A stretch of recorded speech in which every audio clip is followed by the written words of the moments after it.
Hi Akash. For the viewers, may we request you to please share your journey and your story in your own words? Yeah, sure. So I basically am a chemical engineer. So then I started working in a company called GE. So I have 7 years of experience in sales, business development, operations, that segment of background in the manufacturing sector mainly. So after that, yeah, after around 7 years of experience, I felt that definitely in order to upgrade myself and in order to go forward in the career path. So that's the reason I wanted to do an MBA. And during that MBA, the initial phase where I was preparing for GMAT and stuff, so I research a lot about the online programs that are available because actually that time in the COVID was in full flow at that time. It was complete lockdown, so that I got that opportunity to prepare for my exam. So then I basically went through the Export Global's website, and yeah, it was really helpful. Like it was cheap, plus the amount of materials it was covering, it was great for me. So I enrolled to Exports Global, the online GMAT preparation course. It Oh, was a 6 months course. It was really wonderful because I learned a lot of new concepts through it, plus the examinations. There were 15 mock tests, so that was huge because obviously I got the opportunity to write as many exams as possible in mm-hmm. order to prepare myself, Right. and that ultimately paid off. After that, I got around 700 in GMAT, and then I applied to a lot of B schools. Mainly, I was targeting Europe and Canada. So then I converted Schulich and Manchester, and then I was like, okay, fine. As compared to Schulich, when I compared both, I felt that definitely Manchester appealed to me because of the curriculum. I basically want to go into the consulting sector post MBA. So Manchester's curriculum is completely based on consulting itself. So that's the reason I enrolled to this University of Manchester. Okay, that's really amazing. So, in your opinion, what are a few factors or actions you took that made all the difference? Yeah. So typically Indians, like engineers and Indians, so we are very good at quants. So, but the thing is that yeah, verbal definitely is not a native language of ours. So it becomes a bit tricky. So initially, I considered more on the verbal part because obviously I need to improve on that aspect of it. And in GMAT specifically, the AI based program where you write when you are writing that exam, it's a very stressful kind of environment. And if you get things right at certain stage, the difficulty level increases exponentially at that point in time. So tackle those difficult questions, you need to be well prepared. So that's the reason I started preparing. First, I considered on the verbal part, but then I went back to quant, and then. But yeah, if you ask me, I got a bit more confident on quant, and yeah, I literally got more marks in the verbal than in quant. So if if I have to change something, if I can go back and change something, definitely I would improve on my quant a bit. Then I would have achieved around 730, 740. Right. Okay. So, with the benefit of hindsight, what are a few other mistakes you believe you might have committed in the process? Yeah, the other thing is that yeah, for mainly in GMAT, what happens is that like people focus on few aspects. They focus on say quant, then the sentence correction part and the critical reasoning, those kind of things. But people generally do not give that much of importance to the reading comprehensions.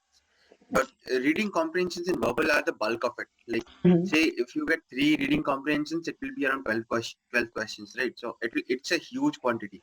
So we generally do not take that seriously, but that's something that should be taken seriously. Right. And the other part is that for the quant part, people what they do is that they focus on say the, there are few questions which are completely formula based. So those are things like, so those questions are more like if you learn those formulas, you will be able to get those things, and it's pretty easy. So people do not give that amount of attention to those simple things.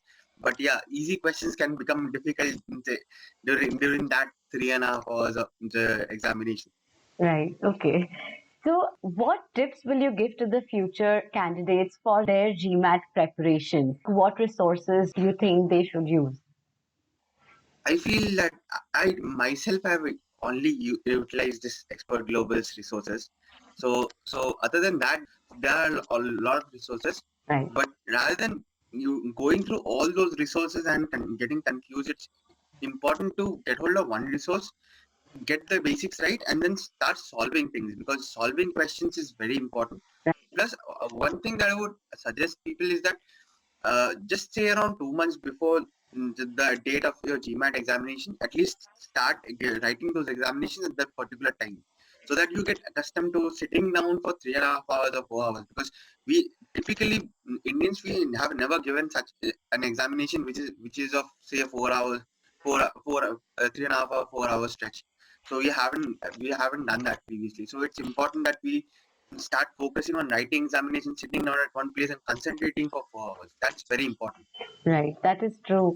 So, according to you, how many mock tests and at what frequency should the GMAT aspirants be taking? Depends. It depends basically on the person's preparation in the beginning itself. So in the initial phase, my strategy was that initial phase when I was learning the concepts and I was just solving questions. At that point of time, I used to take say one exam, one pre-test in a 15 days span, 2 weeks span. And the later part, see, in the first 3 months, I did that. And when I grasped all the concepts and I started just say solving questions, Mhm. at that point of time, say in the last three months part, I used to write say the one mock test every week. Right. Okay. But the last phase, just the last 2 week or 1 week before prior to examination, I would suggest people not to give examination, because sometimes what happens is that when you write an examination and it does not go well, then you lose confidence. So rather than just at that point in time, rather than writing examination, go through the mistakes that you have done, just go through those and try to understand why did do those mistakes and how can you correct them. All right. Yes, that is true. So, what would you like to say about your experience and learnings from managing the application timelines? Application timeline, yeah. So it's very important that you say most of the applications start in the month of September itself. So, and I started preparing for GMAT in the month of March, and I gave GMAT in September as well as an applied in September. So it was a bit of hectic schedule for me. Mm-hmm. So typically it should be like people should start preparing for GMAT. Say if you want to a year earlier, or say max you should start preparing for it by December or January, so that you can write your GMAT in the month of June, and then you have a say 2 or 3 months time frame that you can prepare applications. Because yeah, it was a very hectic schedule for me where I was preparing for GMAT as well as preparing for the essays and stuff and everything. So it was difficult for me.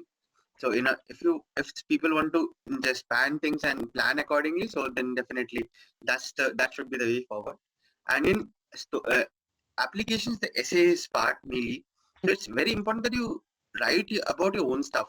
So your own experiences. It's very important that you portray your own personality in those essays with your own stories and your own experiences. Right. That really helps, because that helps the B schools connect with your personality and select people who will be the right fit for the program. All right. That goes without saying. It's like so important to be authentic and be real. Definitely. So, would you like to describe your interview experience with the B school? Yeah, so I applied to 4 B schools. I got interview calls for 4 B schools. That's great. Most of the interviews are very general interviews. It was kind of an informal discussion where people were just trying to gauge into my personality. They were trying to gauge my motivation for that B school, and why do I want to do an MBA. This is a very important question. Like, why do you want to do an MBA, and why that particular B school? So that's something that the applicants should be well prepared, because until unless you show that motivation, and it's not about just that, yeah, I want to do an MBA just because I want to earn money, and just because I want to switch careers, or just because I want to switch regions. So that's not justified. Like, why should what is the actual motive for doing an MBA? So that's something that the applicant should definitely figure it out. Mm-hmm. And yeah, it's important that during this application phase you start networking also, because the people who are already studying your preferred B school or target B schools, so it's important that you start networking with them to understand what is happening in their life, how did they get through this process. So it's very important to do that also. Right. Yes, that is true. Networking is important. So, would you like to tell us more about your MBA experience? Yeah, so yeah, it's a really hectic program. So all MBAs are definitely. In Manchester, it's basically the program is divided into 3 parts. Like you can it's very flexible. So you can complete the program in 12 months, 15 months, or 18 months. All right. So I selected the 15 months course.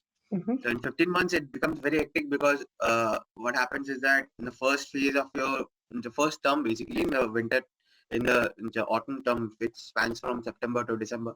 So in that time, we had a consulting project where we had a live client. Like basically, it was a charity, and we had to design a product strategy and marketing stuff. So yeah, it was hectic because obviously handling a live client, and along with that, there were a lot of other stuffs going on like say group works because Manchester focuses more on the group work because ultimately after MBA the people prefer to get into people management mainly. It's mainly about managing things. So in that aspect, it's very important to do group works.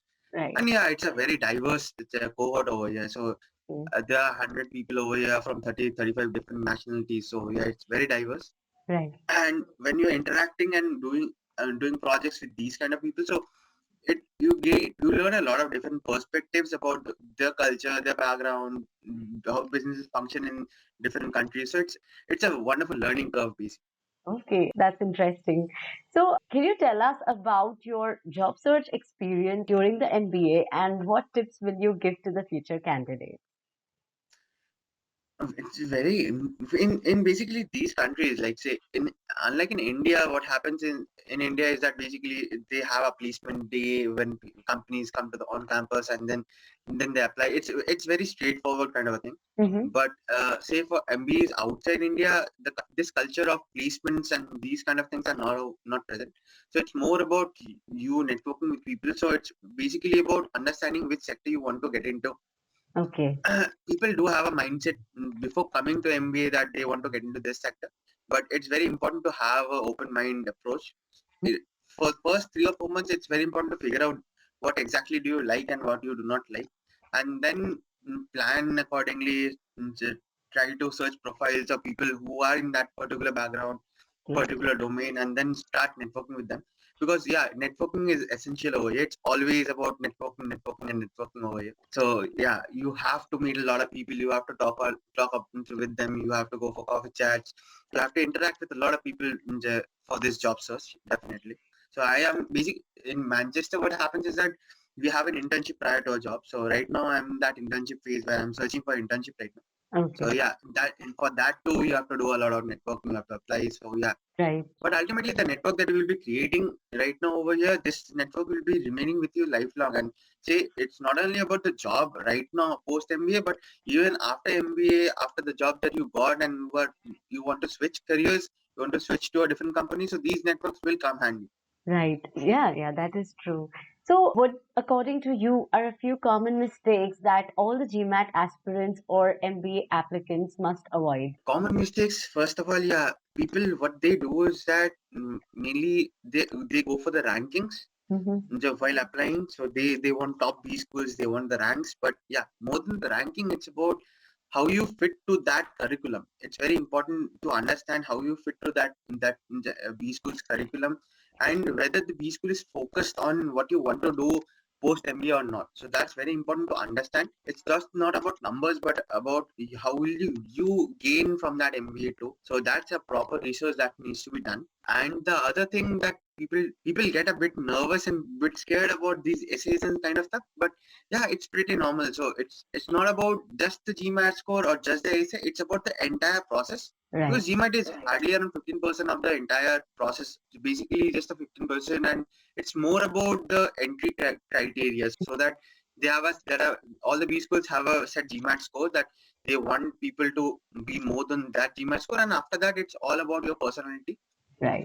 And furthermore, in India, it's not that much focused on the extracurricular activities, but over here in say in UK, Europe, or US, extracurricular activities are really focused on. So in order to understand the personality of the person, so people should focus on the extracurricular activities. And during the interview, you should talk about not only your professional experiences but also about your extracurricular activities. Right. Okay. So, what would be your final suggestion to all the future aspirants watching this video? My final suggestion would be to stay calm because this process of writing GMAT examination application, this is a very hectic phase of around 6 7 months. Mm-hmm. So people need to be calm, need to be relaxed, on the particular day of GMAT, before that you need to have a proper sleep. You should basically have a very relaxed mindset while writing GMAT.